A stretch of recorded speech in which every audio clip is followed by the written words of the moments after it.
In the serene village of Umuaka, life flowed like the gentle river that caressed its edges. The villagers lived in harmony, and their laughter echoed through the fields and homes.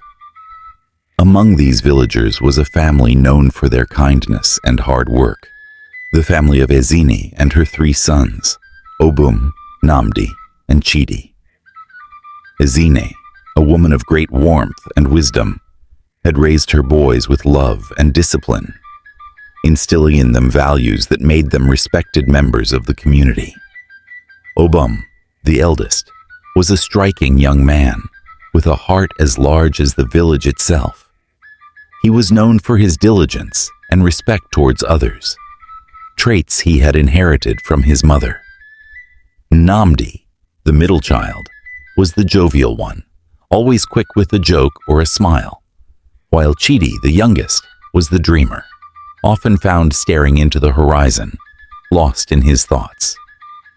Ezine's best friend, Adaku, was a frequent visitor to their home.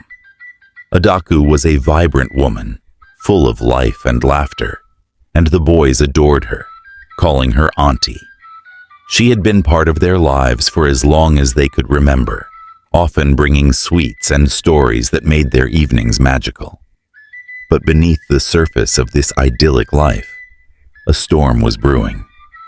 The boys noticed that Adaku's visits had become more frequent, and there was an unspoken tension in the air. They couldn't quite place it, but something felt off. The boys brushed it off, attributing it to the worries of adulthood they were yet to understand. One evening, as the family sat down to dinner, the usual chatter and laughter were replaced by a heavy silence. Ezine looked troubled, her eyes darting towards her husband, who seemed equally uncomfortable. The boys exchanged glances, unsure of what to make of the situation.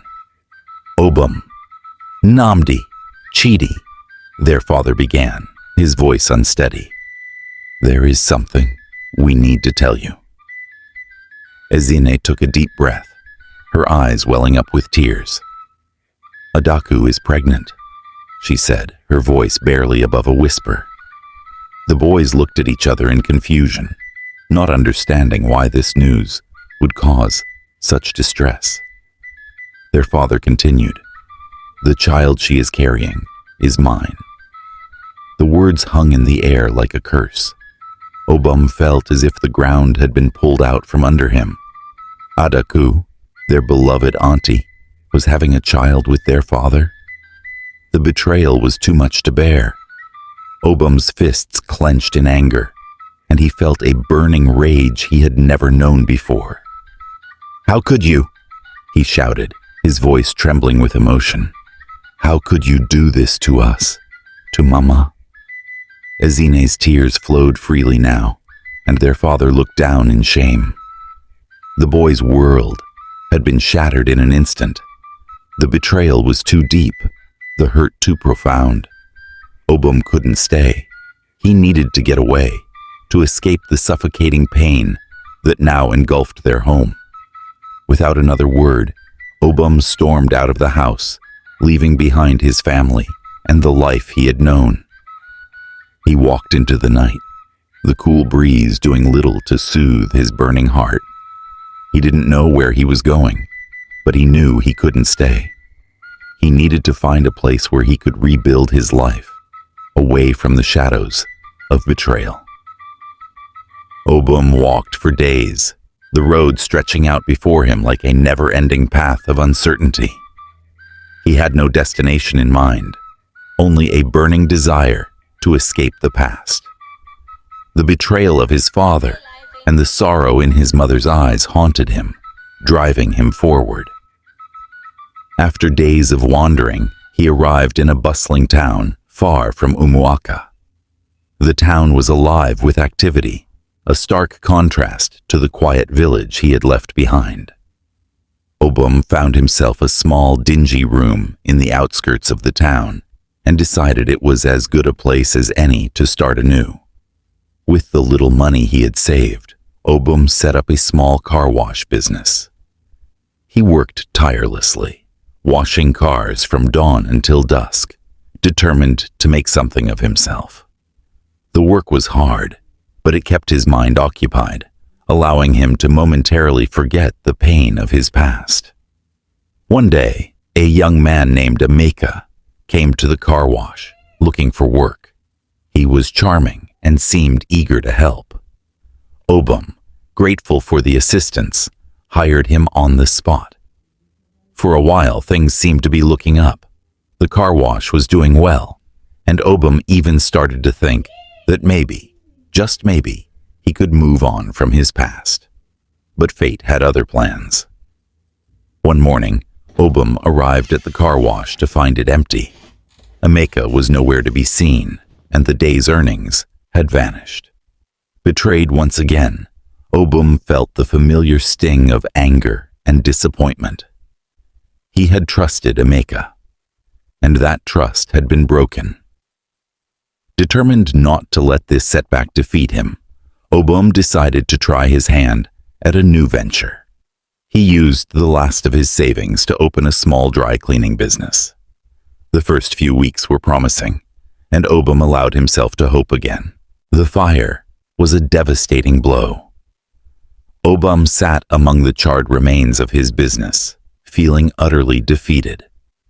It seemed that no matter how hard he tried, misfortune followed him like a shadow, but he refused to give up. He had left his village to build a new life, and he was determined to succeed, no matter the cost.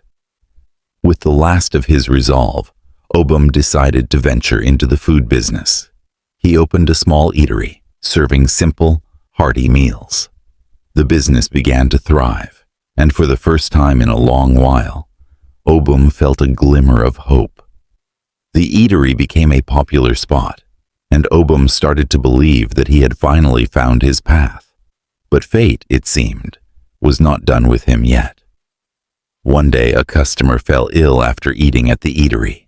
The illness was severe, and the customer later died from what was believed to be food poisoning. The eatery was shut down, and Obum found himself once again at rock bottom. Obum's spirit was nearly broken. Each new venture had ended in disaster, and he began to wonder if he was cursed. He was rejected by many women who saw him as a bringer of bad luck, further isolating him. But amidst the darkness, a light appeared in the form of Adize. Adize was different. She saw beyond Obum's failures and believed in his potential. They met at a local market where Adize sold vegetables. She was kind, with a warm smile that seemed to light up the room. Despite his initial reluctance, Obum found himself drawn to her. They began to spend more time together, and Adize's positive outlook on life started to rub off on Obum. She encouraged him to keep trying, to not let his past define him. Slowly, Obum began to open up about his past, and Adize listened without judgment. She saw the pain he carried and wanted to help him heal. Their relationship blossomed, and soon they decided to get married. With no money for a proper home, they moved into an uncompleted building, making the best of their situation. Despite the hardships, they found happiness in each other. But life had one more challenge in store for them. Adize fell seriously ill, and with no money for proper medical care, they resorted to self-medication. Her condition worsened, and Obum feared for her life. Desperate, he took her to the local clinic, where the doctor revealed that Adize was pregnant. The news was bittersweet. While the thought of a child filled them with joy, Adize's health was deteriorating rapidly. With no money for the necessary treatment, Obum was faced with an impossible choice. He sold their few possessions, including their mattress and cooking pots, to pay for her care. As Obum stood in the clinic, waiting for news of Adize, memories of his mother flooded his mind. Ezina had been his rock, her wisdom and strength guiding him through the early years of his life. Her betrayal by his father had shattered her, yet she had remained resilient. caring for her sons with unwavering love. He remembered her stories, the ones she would tell them as they sat around the fire at night. Stories of bravery, resilience, and the importance of family. Ezine had taught him that life was a series of trials, each one a lesson meant to strengthen the soul. The doctor's voice pulled him back to the present. Mr. Obum, your wife is stable for now, but she needs proper care and nutrition for both her and the baby. We'll do what we can, but you need to find a way to support her. Obum nodded, his heart heavy with the weight of responsibility.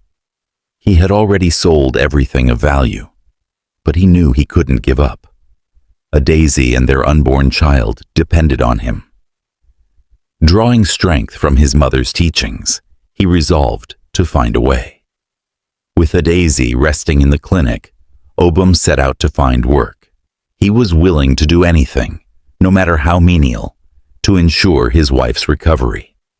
He knocked on doors, asked in markets, and even offered to do manual labor for anyone who would hire him. His desperation was palpable, and it wasn't long before a kind-hearted old man, Mr. Okafor, took pity on him.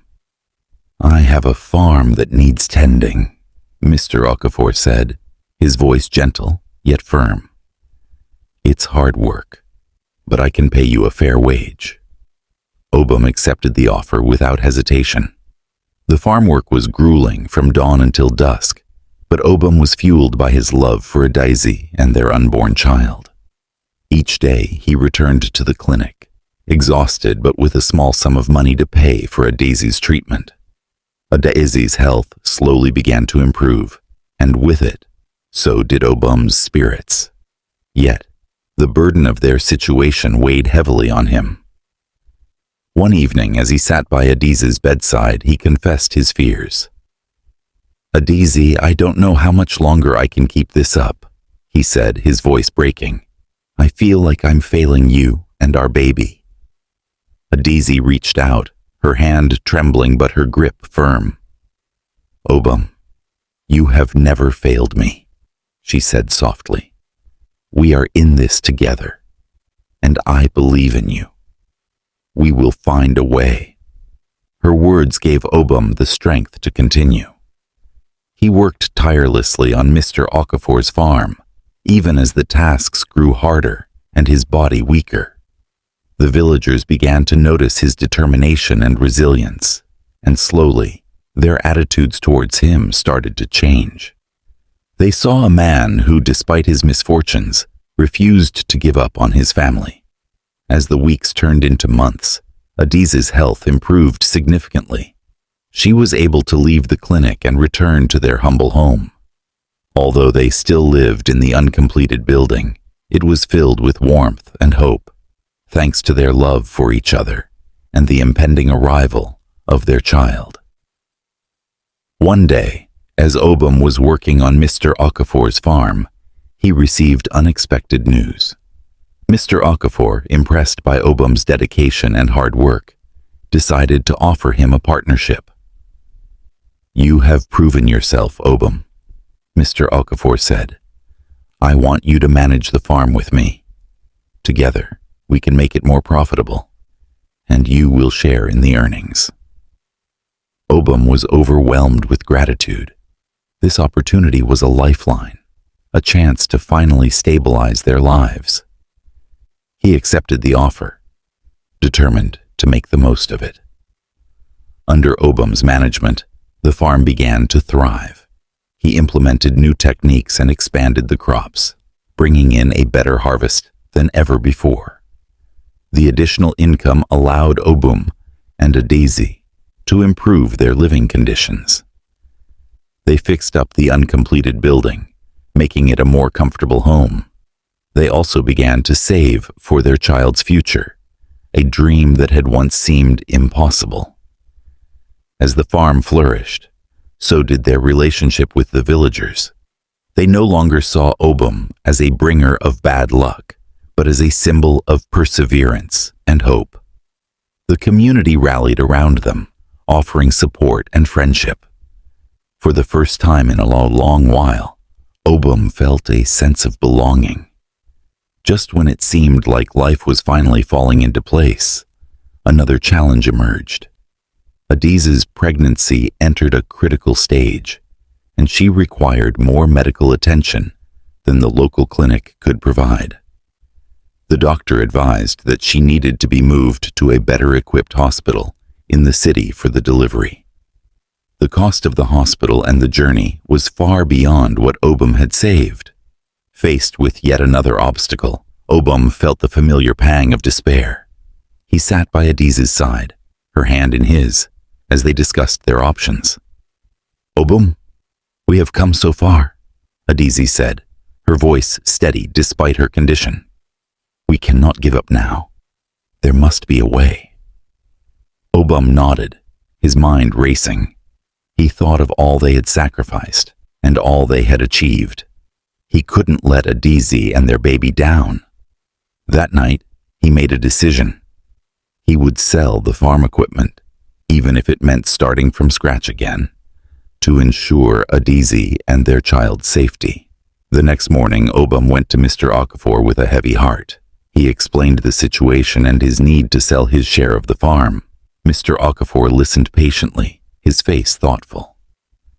"Obum, I understand your predicament," Mr. Okafor said after a long pause. "But I have a proposition.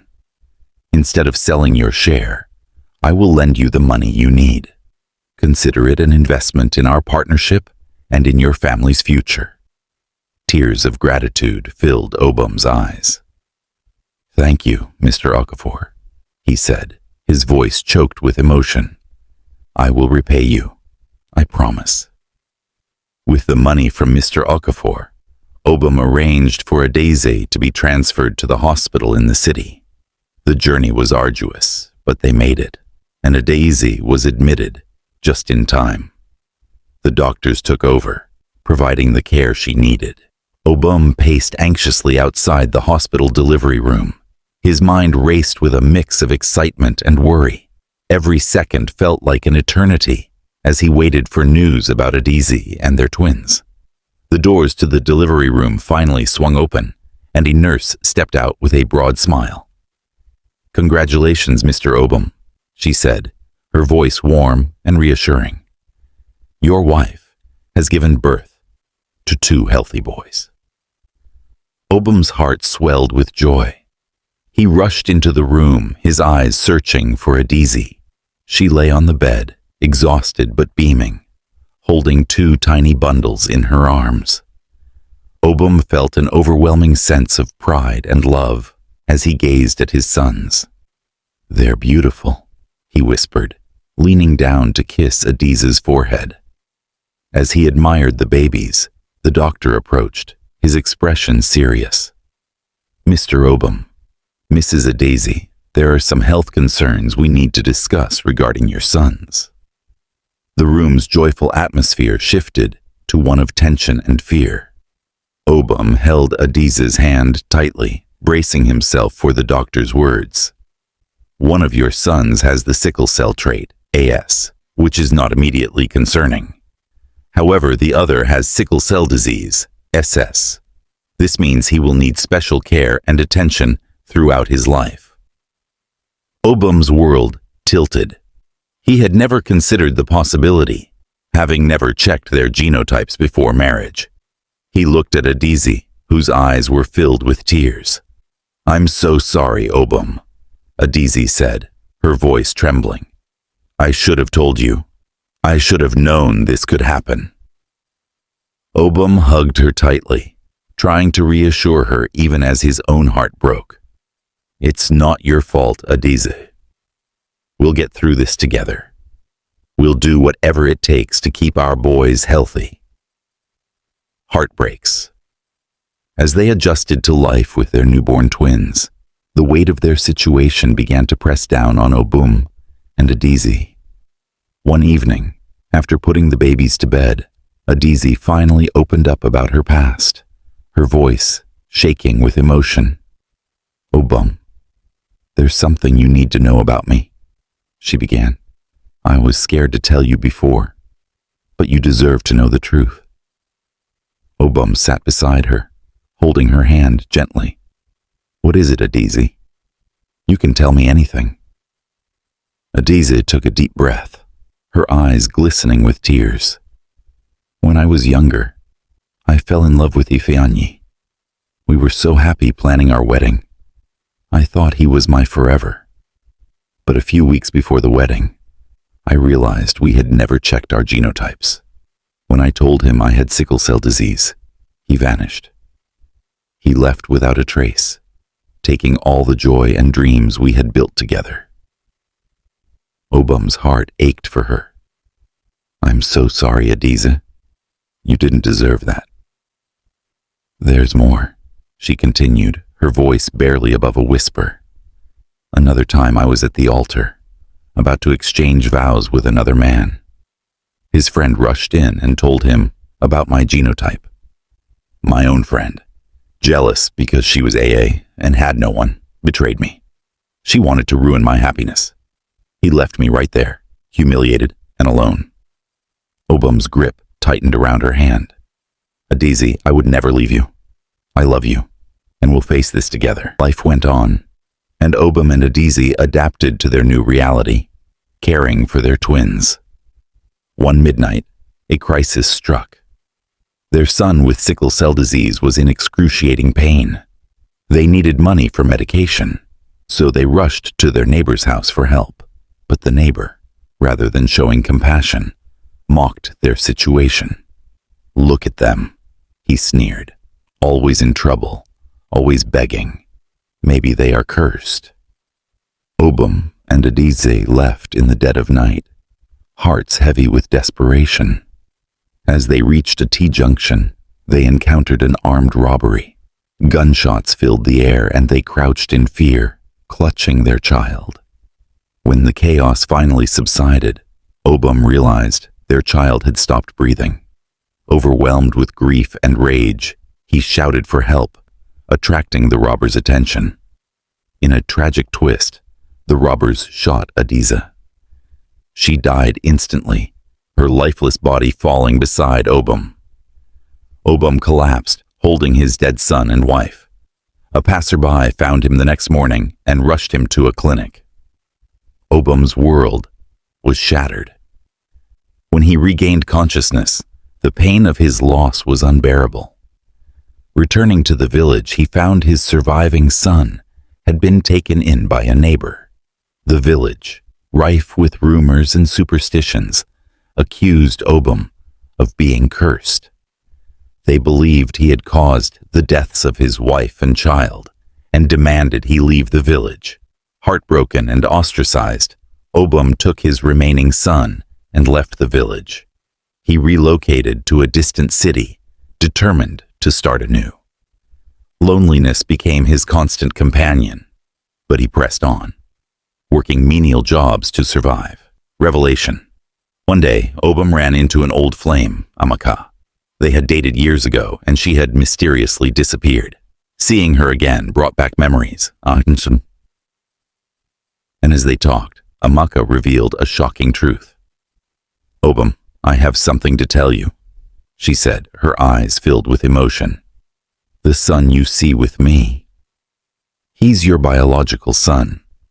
I found out I was pregnant after we parted ways, but I didn't tell you because I thought you were too poor to take care of us."